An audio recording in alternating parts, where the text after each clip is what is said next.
I have. And, you know, despite the tone and tenor of changes today, prompted by the tone of Jackson Carlaw's questions, I will continue to try to do that non-party politically as far as I can.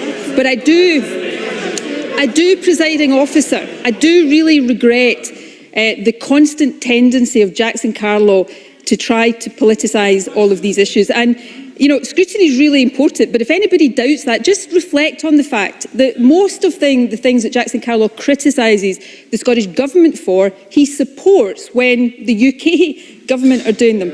And there are many, many examples of that, from schools through to the economy, but perhaps the most egregious example of that inconsistency, if I can put it that mildly, presiding officer, is this. Jackson Carlaw, of course, who led the pack baying for the head of Cath Calderwood, lost his tongue over Dominic Cummings. That is the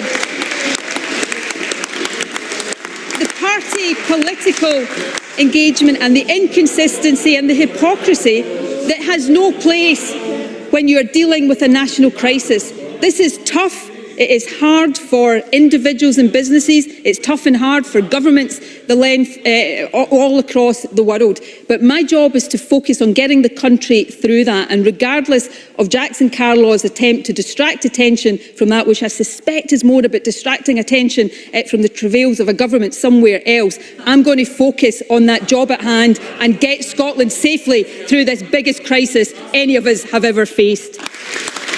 Jackson Carlaw. Presiding officer, we all welcome plans to get the country out of lockdown, but Scotland doesn't just need a plan to open back up. It needs a route map back to recovery. It needs imagination, ambition, and an open mind. But as one high-profile business figure was quoted last week, I'm not sure the SNP understand the scale of it all. What's the plan? There's deafening silence. Children need a plan so they can get back to school. Parents need a plan so they can get back to work. Scotland needs a plan so we can avoid a depression as great as any of us have ever seen. And I hope the First Minister will deliver it. But a front bench team that deals in angry tweets rather than common sense solutions doesn't augur well. First Minister, isn't it time for Scotland to get back to work and for ministers to engage with everyone else to achieve it?